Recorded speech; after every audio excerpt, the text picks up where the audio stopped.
ภาพบรรยากาศของงานปฏิบัติธรรมอยู่ทางแขวงเวียงจันทร์และข่าวนี้จะนำท่านผู้ชมมาติดตามกันที่กระทรวงเกษตรกรรมและสิ่งแวดล้อมได้จัดพิธีเปิดงานการสุกยูและส่งเสริมการท่องเที่ยวเขตป่าไม้ในวันที่ 12 กันยายน 2025 ที่นครหลวงเวียงจันทร์กระทรวงเกษตรกรรมและสิ่งแวดล้อมได้จัดพิธีเปิดงานการสุกยูและส่งเสริมการท่องเที่ยวในเขตป่าไม้โดยการเป็นประธานร่วมของท่านกี่แก้วสิงห์นาวงศ์รองรัฐมนตรีกระทรวงเกษตรกรรมและสิ่งแวดล้อมท่านนางเวียงสมัยสิทธิราชผู้รักษาการหัวหน้าห้องการธนาคารโลกประจำลาวพร้อมด้วยบรรดาหัวหน้าห้องการกรมสถาบันบรรดาแขกที่เกี่ยวข้องเข้าร่วม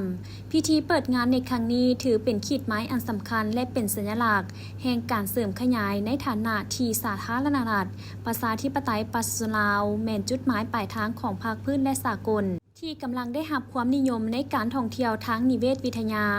การท่องเที่ยวผจญภัยและการท่องเที่ยววัฒนธรรมที่มีท่าแหง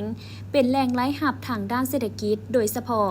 การท่องเที่ยวในเขตป่าไม้ซึ่งเป็นการสุกยูการเติบโตเศรษฐกิจแบบยืนยงการสร้างวิกฤตธรรมในท้องถิ่น